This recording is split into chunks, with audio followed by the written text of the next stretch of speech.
Okay. The Clarkston Independence District Library Board, we'd like to call the meeting to order at 6:35. Would everybody please stand for our Pledge of Allegiance? Pledge allegiance to the flag of the United States of America and to the republic for which it stands, one nation, under God, indivisible, with liberty and justice for all. And I think Maggie just drove in. What was that? I think Maggie just drove in. Looked like her car. Okay, thank you. We'll make a Julie, note when she gets here. roll call, please. Jan Gaffney. Here. Tim Holcomb. Here. Allison McFadden-Kiesling. Here. Nancy Moon. Here. Alan Panter. Here. Marilyn Pomeroy absent. Maggie Sands absent. Julie Meredith here. Thank you. And we'd all like to welcome our new trustee, Tim Holcomb. Yay. Thanks. Thank you. Thank you very much. May I have approval for the agenda, please? I'll move that we approve it as presented. Second. Did those? Yes. Thank you. Call to the public? Oh, you need to vote. on We that gotta one. vote on Oh, that. we have to vote. Yeah. Sorry. That's all right. You're doing great. It's okay. May we please have a vote for approval of the agenda? All the ayes? Aye. Aye. Aye. Any nays?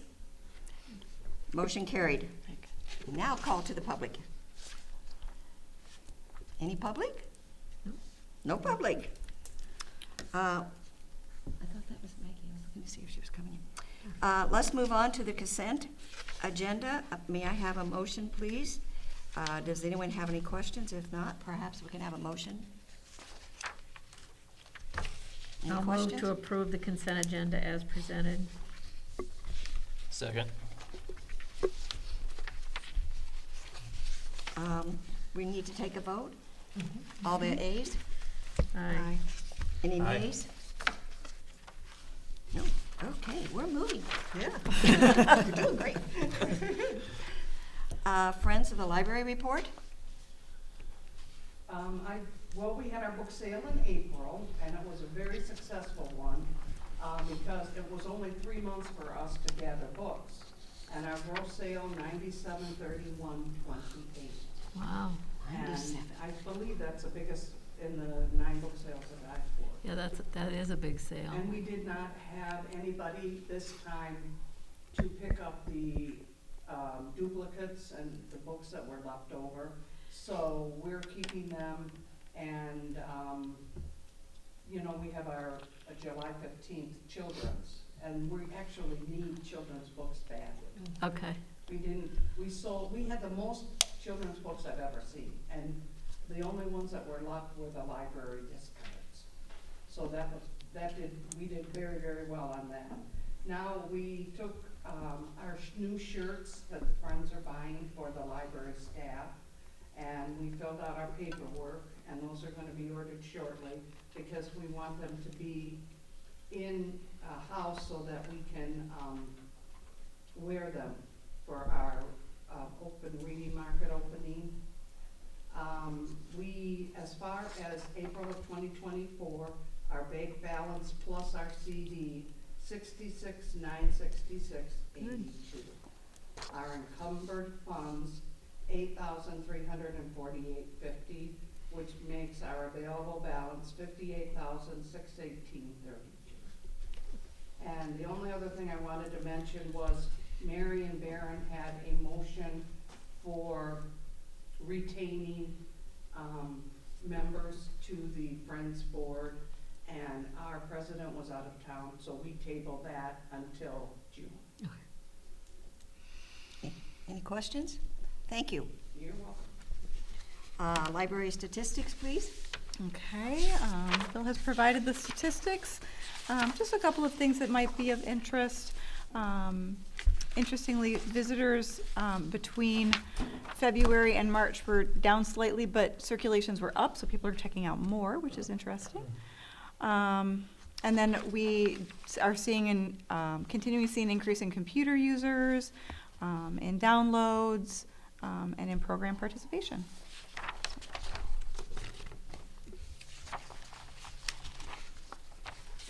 Anyone have any questions? Thank you. Now the library's director's report.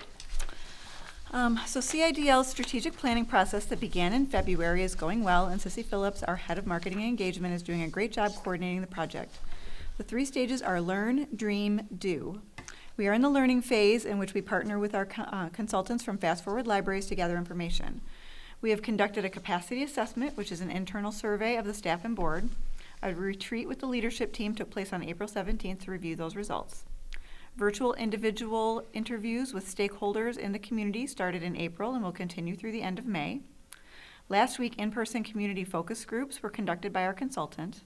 And our strategic plan team completed the review of our upcoming community survey, and it is being prepared for distribution from June 1st to July 6th.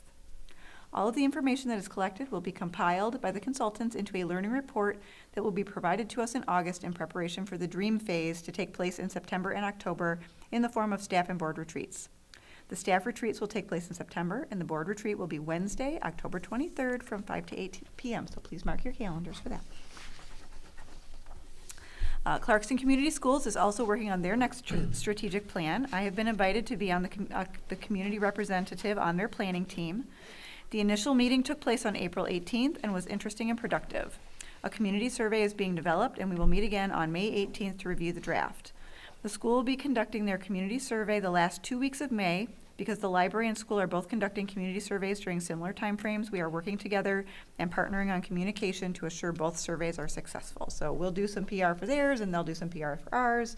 You And don't hopefully, want somebody saying, oh, I just filled one out. I'm not that's filling it out." exactly what Yeah. we realized could be a problem, and so Yeah. we're on that. The board approved a new employee handbook that included accruing sick time for our part-time staff. We made those calculations, and staff were able to begin using those benefits right away, but Nicole has been tracking it manually on a spreadsheet while she and I work with the payroll company to assure the software was set up to track the benefit accurately on its own. It took a few more phone calls and meetings than expected, but we believe it is now working as it should. So that was good to get that crossed off the to-do list. On April 21st and April 27th, we had to file police reports regarding vandalism damage to the Story Walk. The Story Walk is a collaborative project with Clarkston Community Schools, so we contacted the school to discuss how to proceed.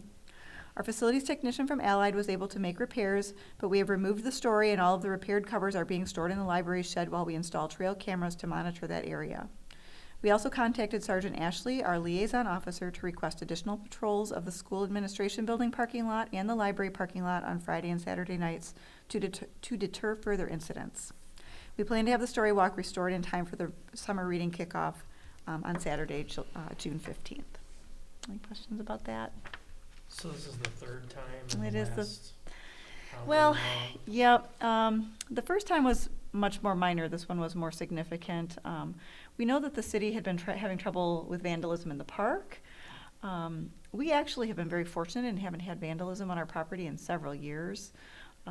But I think once they were sort of deterred from the park area, they've been looking for new places to kind of get into mischief, and they've found us again. So when we had trouble when I first got here many years ago, we worked with the police, and they started doing more patrols of our parking lot and that. And so that's where we are now. We're back with the police having those conversations about how we prevent that kind of thing. So. How badly was it damaged? It's the covers. So there are 16 or 17 posts with a story. So the picture book is broken down into 2 pages each, and one is on each of the posts. And there's over the top of it is a plexiglass cover in a frame. And they pulled the covers off and broke the plexiglass in all of them. So fortunately, our facilities general technician was able to find reasonably priced plexiglass, and he got it all fixed for us. But we don't want to keep fixing it, so. Right. We've got them set aside, and we've got trail cameras that we're going to put in, and we needed to get that approved to school. Technically, that's school property back there. Right. And it was a collaborative program. The school wrote the grant and did all the construction work with the construction trades program and put it in, and then the agreement was that we would sort of maintain it and watch over it and change the stories and things like that. So we're working with the schools and kind of trying to figure out how to still do that collaboratively and keep that from being a problem. So they also had some damage to their parking lot, some of the signage one of the signs that was for where the kids get picked up and things like that had been pulled off and broken and things like that. So it's just a secluded little wooded area, and we just need to get it back under control, so. Do we have the trail cameras available? They've been purchased. Over the weekend, Becky was getting them all charged, and we're gonna test them and we'll get them installed. So, and there will be 8 of Does it have them. to be recharged? I don't know if there's any other way to power it, is there? And, well, there's no power down there. Right. So, Right. yeah.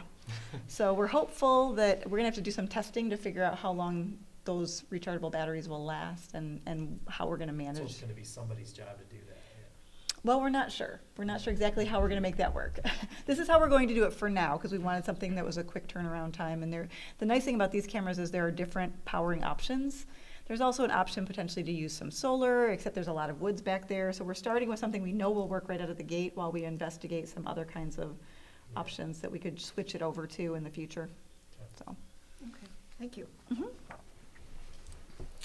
On Saturday, May 4th, the Orion Township Library had a small electrical fire. I reached out to Chase McMunn, their library director, to see how we could assist. Fortunately, no one was injured, and he reported that there is minimal damage to the building, but they will be closed for a few weeks while they address the smell of smoke. In the meantime, we will support them through this difficult time by making their residents feel welcome at CIDL. How are they coming along on their, fixing up at the Orion Township and the fire? Are they having some success? Well, when he just said it's a painfully slow process was all he said. He didn't really say specifically, but he said nobody was injured, but they just have to get it cleaned up, and that's a slow process. As we know from when we had the issue with the car in our building as well, so that stuff just takes time. I would think the smell of smoke with books, it's gonna take a while. Well, I'm not sure exactly where the fire was. He didn't provide a lot of detail. It sounds like, he said it wasn't particularly serious, but smoke is smoke, so. Exactly. It just goes everywhere, so. It goes everywhere, yes. Yeah. Okay, thank you. Mhm. Anybody questions or comments? Now we'll go down to the regular business. Okay. We're gonna have our first quarter financial report. So in discussion. your little pile of handouts that are beside you, I didn't put the report directly in the packet because I was working with the accountant over the weekend to decide which version of this report we wanted to do, and this is the one that we decided on. So it looks different than the reports that you may have been used to seeing in the past. This one comes directly out of QuickBooks. Our previous accountant was doing something that was, she was more hands-on, and she was doing her own spreadsheet. So this is a canned report from QuickBooks. So the first column is January to March of '24, and it is how much we spent, essentially the expenditures. The second is the budget that would be a quarter of the budget for the year, as opposed to what the annual budget would be. And then the third column is indicating what is over budget, and the thing to note is that where it says negative, anywhere there's a negative sign, that would be things that are under budget, and anything that does not have a negative would be things that are over budget. Any questions about that? That'll make sense? Okay. So I'm just gonna go through, and I've highlighted a few things that are sort of worthy of noting. I'm not gonna make any recommendations of changes for tonight. But the first one is the state grants for libraries in the income section. That doesn't come in until later. So I just wanted you to be aware that there's nothing to worry about there. Penal fines and E-rate rebates, all three of those things are things that come mid to later in the year. So those are just things that haven't happened yet. Part-time, full-time wages, we are under budget. Part-time wages, we are also under budget. Overtime, we don't do a lot of overtime. And I think that this is an interesting thing because it's showing that we have this strange amount of money budgeted, and I think that this might be an error. So I'm gonna work with the accountant to figure this out, but I just wanted to go ahead and show you that, that we'll talk to her about that and figure out what's going on there. Because I don't know why we would have budgeted $128.98, so. Times 4, so you budgeted $600. Yeah, but it looks to me, well, I guess it would be under budget, but I was thinking that we had one item of overtime already this year, and I'm not seeing it on here, so I just want to make sure that everything is being tracked properly. We do so little overtime throughout the year, so I just wanted to make sure that was correct. Workers' comp is showing as something that is over budget. That's one of those line items that doesn't get paid evenly throughout the year. We pay it on the front end, so it looks like it's over budget, but it isn't really. And then insurance for the building, if we jump down into these expenditures that are further down, the 840 line, that is also something that we pay early in the year, and it isn't evenly throughout the year. So this works great if you pay things evenly throughout the year, but as you know, a lot of the things that we do are not even throughout the year, and that's another one of those. On the next page, looking at 920 and 921, electric and heat, those are also things that are uneven throughout the year, and we'll need to keep an eye on those because they do look like they're over budget. But we can make adjustments to that later in the year if that does end up being a problem. So, anything in there that's causing any red flags? Any questions that you have? No? So I take away from this that we're $90,000 under budget on the expense side. A lot of this driven by timing, Yeah. but it does look like, there's some pretty significant variances in building and grounds maintenance, equipment, Yep. printing and publishing, Mhm. conferences and workshops, so we still have some wiggle room in a lot of places. So much of what we do is a very uneven ebb and flow. June, July, and August are our 3 busiest months of the year, and so much of what we do is preparation for that. And so this only goes to March. April and May, you're gonna see this huge spike in spending because all of the things that we're prepping for June will then suddenly show up. And then because that is the biggest time of the year, it's going to look like we're over budget in a lot of areas, and then when we get to that third quarter, then things kind of balance out again, so. It's just sort of that uneven roller coaster pacing of how we live our year here. Looks great. Our new accountant did a wonderful job. She did. I'm very pleased with how she's I do how like she's this doing things. format. Yeah, I find this a little bit easier to read than the other ones. Agreed. I would agree. Well, and you know what else, is it looks to me like the account numbers are right too. These are in conformance with the state chart of accounts, so Yes. that's good too. Yep. We did something right. Yeah. That's good. Yeah. Thank you, Julie. Now, we'd like to review and do an approval of the lawn maintenance contract. Okay. So in April, RFPs for lawn maintenance and mulching were posted for the 2024 season. The RFPs were posted on the library's website and emailed to local contractors collected from the Chamber of Commerce websites in Clarkston, Waterford, and Lake Orion, and contractors who previously bid on CIDL's lawn maintenance RFPs. The deadline to submit a proposal was April 26th, and the low bid was presented by Warner Brothers Services, Inc. So what you have in your packet are the 2 RFPs that Arlene posted, and Bill was kind enough to help her with those. And then you have the proposals from each of the 3 companies that we received proposals from. One is Warner Brothers, one is Michigan Outdoor Service, which is our current contractor, and then another one is Green Blade Lawn Care. We have actually worked with both Michigan Outdoor Service. Michigan Outdoor Service also does our snow plowing contract. And Green Blade Lawn Care actually does the garden cleanup for us in the spring. But they don't do it for us, they do it for the garden club. So the garden club hires Green Blade to do like the weeding and the cleanup of specifically the gardens. And they pay for that piece. So we have experience with their work as well. We don't have direct experience with Warner Brothers, but they have been very interested in having us as a client.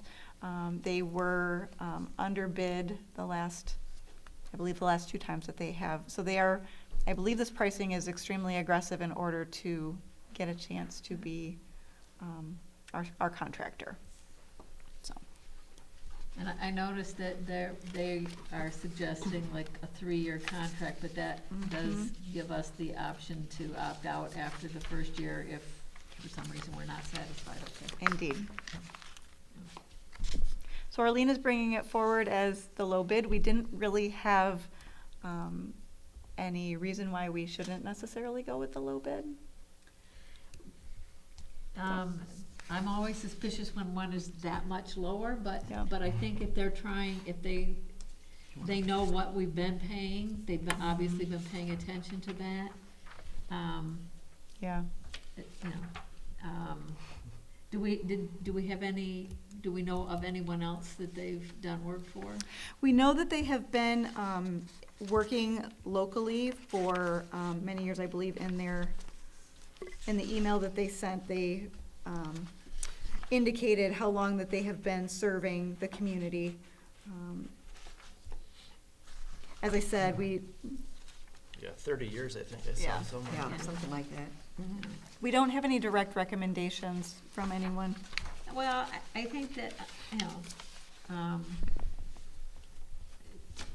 for the kind of work that it is, if they've been around that long, clearly they know how to mow lawns and do things. So my inclination would be to go ahead and try it out, as long as we have The ability the to, ability to opt out if after the first year they start either being unsatisfactory or, oh, oops, there's a change order here, and oops, you know, so that the price starts really creeping up. Because I noticed that, and when they provided the pricing for the next 2 years after the first year, and it looks like good pricing, yes, they've priced an increase, but everyone does. they've been very assertive the last 2 times about really wanting to have us as a client, and the last time they were, their bid was too high, and they knew that, and yeah, so I suspect that that's why this one is much more aggressive. And, you know, I think that it's, you know, I think that it looks like definitely worth giving it a try, so. Anyone else have any concerns about it, or Anyone else? comments? I looked at the additional pricing and I noticed mulch per cubic yard is now $85, which I thought was outrageous. And then Michael informed me that we paid $50 a yard to have it delivered at our house, and it wasn't installed, so. Yeah. I decided that 85 probably was Yeah. an acceptable number. Just higher than I thought. Any other comments or questions? May we have a motion to approve the lawn maintenance proposal? I'll move that we approve it as presented. Second. Warner Warner Brothers Brothers. Services. I should include that in the motion, yes. I move that we approve a contract with Warner Brothers Services for lawn maintenance.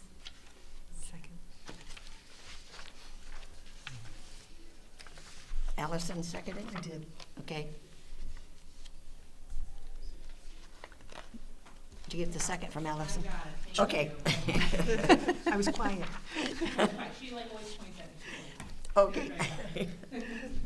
All those in favor, please say aye. Aye. Those opposed, nay. Motion carried. Thank you. I believe now we have a review of the staff training day. I just wanted to take an opportunity to show you what we did on staff training day on Friday. Great.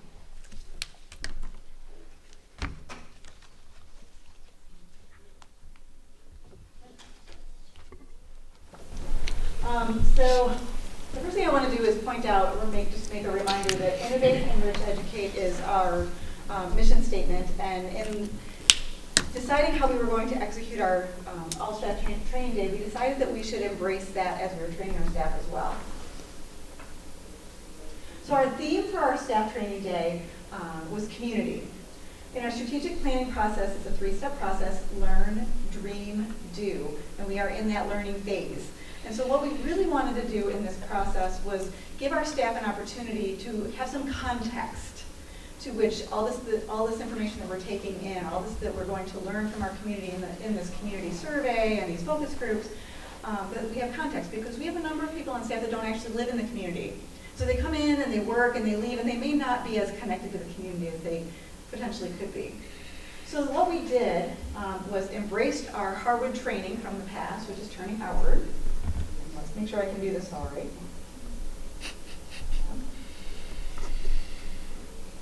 Ha, I did it. Okay. Okay, so I've got a video on turning outward.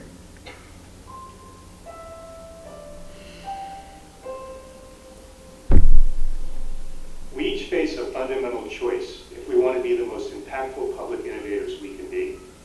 It has to do with the direction that we face. We need to turn outward toward our communities. Turning outward is an orientation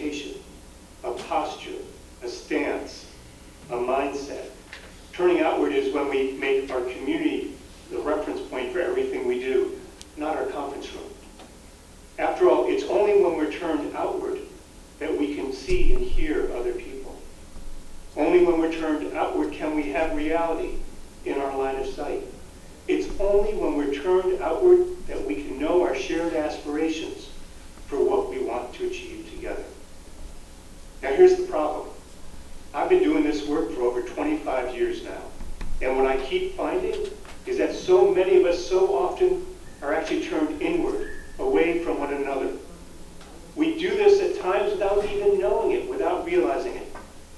We say we want to hear people's hopes and concerns, but we push them aside, sometimes simply giving lip service to them. Our own desire to position our organization or ourselves takes priority.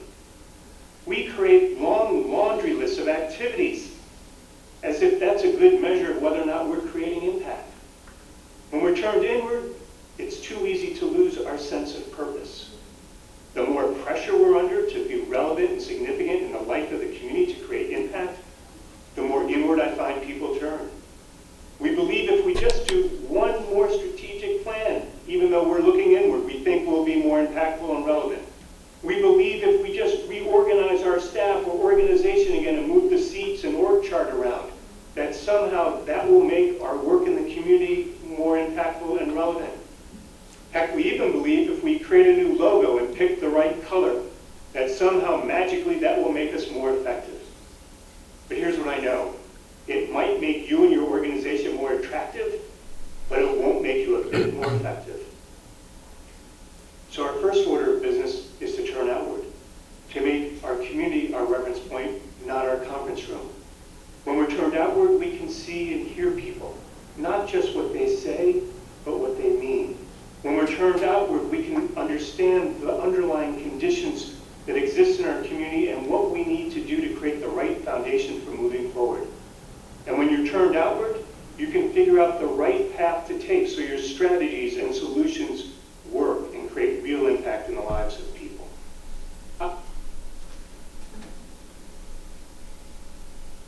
So what we were doing with that Harwood training, we've used it for several years now, and our current consultant also uses this Harwood training, is to make sure that we are facing in the right direction, that we are listening, and that we have context.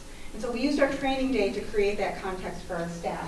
And so we used some innovative ways and some enriching ways and some educational ways for our staff to make those connections with our community. So just a quick breakdown. In the morning, we did a breakfast potluck and staff photos. You may remember last month I was talking about my trip to the Public Library Association conference, and then I talked about seeing Shola Richards. We can't afford to bring Shola Richards in, but he did a great TED Talk, and so we included that in our day. Ubuntu, I am because we are. We also did a wireless printing training. We have a new wireless printing software, and so we used that as an opportunity to teach the staff about that. And then our innovative session in the morning was our scavenger hunt. So a couple of innovative things that we did. That breakfast potluck was an opportunity for the staff to interconnect with each other.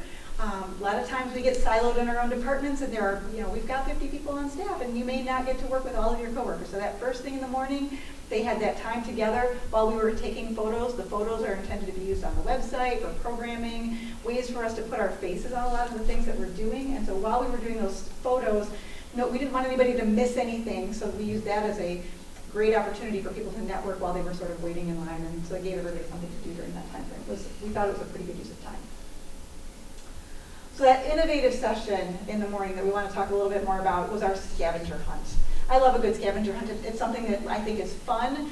Really what it was a tour of the community. And when I say the tour of the community, what we did was we had our staff go out into the community and visit organizations and library partners that we work with, that their job may not have been directly involved with.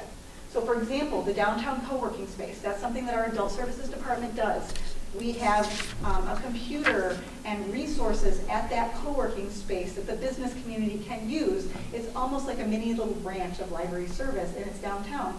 Our adult services librarians know all about it because they were there and created it. But for example, our circulation clerks have never seen it. And so this was a great opportunity for them to go out and actually see that when we say, this is the co-working space, and there's this vague thing that they don't understand what it is, that's their opportunity to see what that is.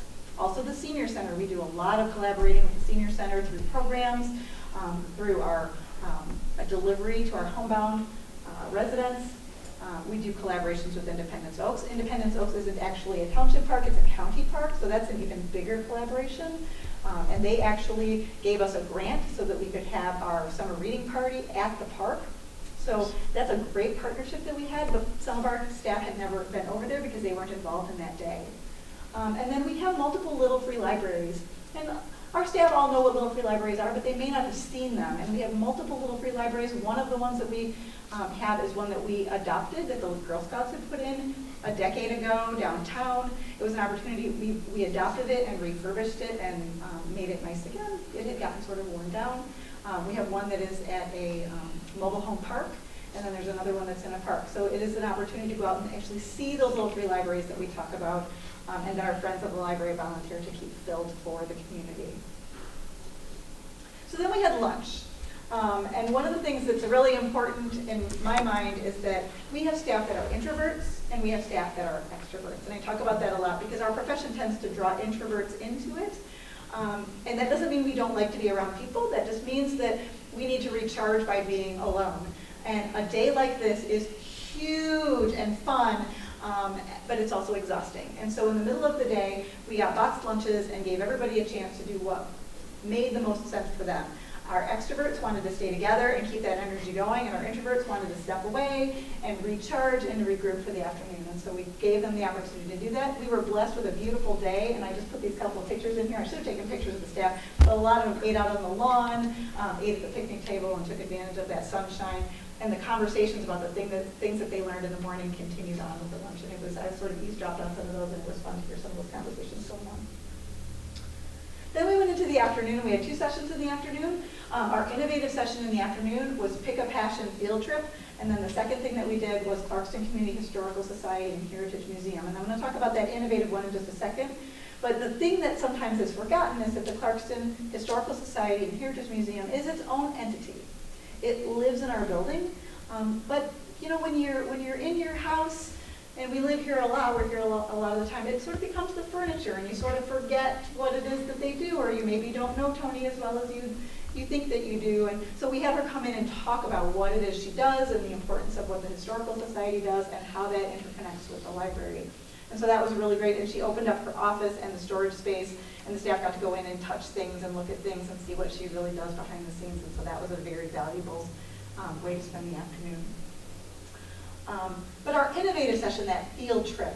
So one of the things that we really wanted our staff to understand as we're going into this learning report for our strategic plan is that there's multiple passions in the community, but there are 2 passions that we see again and again when we get requests for programs.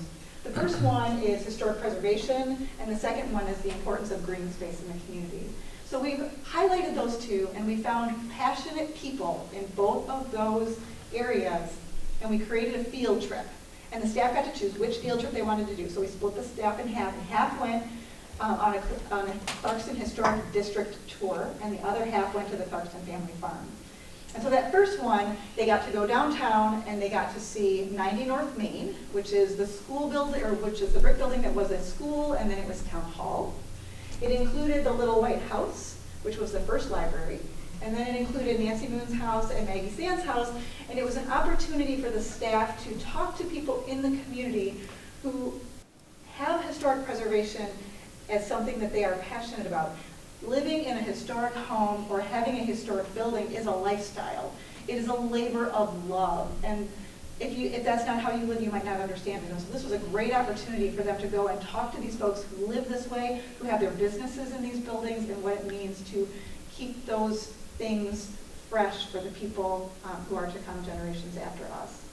And then the other choice was the Clarkston Family Farm. And I don't know how many of you have met Chelsea O'Brien, but she is very, very passionate about farm to table and having children understand where their food comes from and how important it is to be connected to the earth. And that's an important thing that we see here in this community. And so the staff that went up to that Clarkston Family Farm tour, they literally went through the tour that the school children go on. And it was, you know, upscaled a little bit for an adult audience, but it really was an opportunity for them to hear Chelsea speak passionately about that topic. And so that when we go into this learning report for our strategic plan, it will feel more real when they see some of these things showing up on that strategic plan. It was an opportunity for them to go out in the community and talk to people out there who are in their regular environment. So when they were at the senior center, they could talk to the staff at the senior center, they could talk to some of these businesses, they could see the co-working space, and sort of connect with people. Maybe, why do you live here? What is it that you love about Clarkston? Why are you passionate about living here? Why are you passionate about this historic preservation? Why are you passionate about farm to table? So this was a great opportunity for them. So how did it go? Because this was way outside of what we usually do. Usually we have little training sessions, and they're all very work-related. Sometimes it's difficult because we have staff doing all sorts of things. So we have staff from custodians, we have people who process books, we have the library director, we have people who work on the information desk, all different kinds of people, and sometimes it's hard to find something that is engaging for everyone. But in this case, we found something that was exciting and interesting. So in the evaluations, all responders indicated that the sessions were excellent, very good, or good. All of them. Which I thought was amazing. I'm not sure quite how we pulled that off, but I'm really proud of that. 88% of the responders indicated that they strongly agree or agree that they gained useful knowledge from the innovative sessions. Now, we had a handful of people that were a little bit unsure of how that connected directly to their job. So we can now follow up and talk to them a little bit more so that they understand. I think they'll make that connection when we do those learning report retreats with the staff. I think that'll sort of connect the dots together. But 88% of people got it. They just got it. They understood what we were doing. And then just some comments. I just pulled, we had 41 responders, best staff day ever, very interactive and useful knowledge, enjoyed the flow and variety. The historic tour was the highlight of the day. Strong theme of community prevailed. This was by far, very far from what I initially expected, but very eye-opening. Almost too much for one day. So I'm throwing in there something, okay, we packed a lot in. That was perhaps one of our introverts saying, whoa, a lot. Need coffee in the afternoon. We kept them moving all day long. As a non-native of Clarkston, I enjoyed seeing it all firsthand. I enjoyed the chance to get to know coworkers I didn't usually work with. And this one was my favorite. I feel more connected to the community. Today has sparked my interest to be a patron of life and explore the area more. So I feel like we really we took a chance to do something that was a little outside of the box. We weren't sure what the staff was going to think about it. We weren't sure if they were going to sort of get it. But we think it was a very successful day. And that, best staff day ever. I did have somebody pull me aside and say, wow, that was great. So, any questions about our day? Sounds fantastic. That's awesome. I'm sorry, I missed it. Me too. It really was amazing. I'm not gonna lie. You learn a lot, but also it was nice to get out and see everybody. And even I, who I live in Waterford and I was in Clarkston so much, there were still things that even I learned. So. Yes. Did you put all that together? The department heads did. Okay. As the Good leadership, job. Yep, You did a as the good job. leadership team. I was the figurehead for the day. I said, we're going to put together a training day, and what does this day look like, and how does it fit with our strategic plan? And they really all put the pieces and parts together. Each of us brought in a little piece of it. I brought in Shola, Bill did the wireless printing. Stacia was responsible for sort of the spearheading that scavenger hunt. Sissy came up with the field trips idea, but we grabbed people to do field trips, and we had a list of field trips and then whittled it down to just 2. It was really a group effort. A lot of camaraderie went into planning the day. There were a few little things that maybe could have gone a little more smoothly, as any day. That's life. Coffee in the afternoon. Coffee pot was there, but we didn't think to make the coffee. Sounds like a them problem, not an us problem. Yeah, it was not. It was Yeah. yeah. So I think people had a good time. I think they, as I said, 88% of the folks realized that there was something important that happened that day. So. Besides just being fun. Besides just being fun, yeah. Also, that little TED Talk from him, you guys should listen to that because he is super inspiring, even that little piece. So it was really, really good to listen to him. Yeah, I wrote that down. Yeah. Yeah, I'll it's worth email you listening. I'll email you good. the link. So the nice thing about that TED Talk, it did kick off the day in a nice way.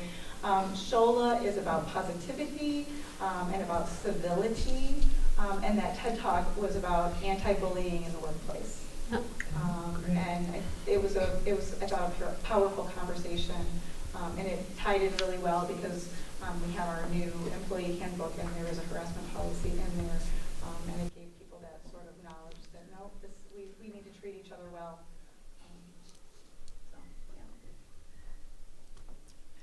Excellent. I think they should have one for the Board of Trustees. Yeah, sign us up. No, I like it. Thank you, Julie. Now we've set the bar really high for that retreat in October, right? Yes, yes, we did. Any other questions, comments? No. Well, I guess we're ready for an adjournment. May I have a motion, please? So moved. Second. Thank you. Everyone in favor, please say aye. Aye. Anybody opposed, say no. It's approved. Ever opposed to that one? Yeah, I don't think so. Thank you. The meeting closes at 7:15. Thank you. Nicely done. Oh, thank you. All right.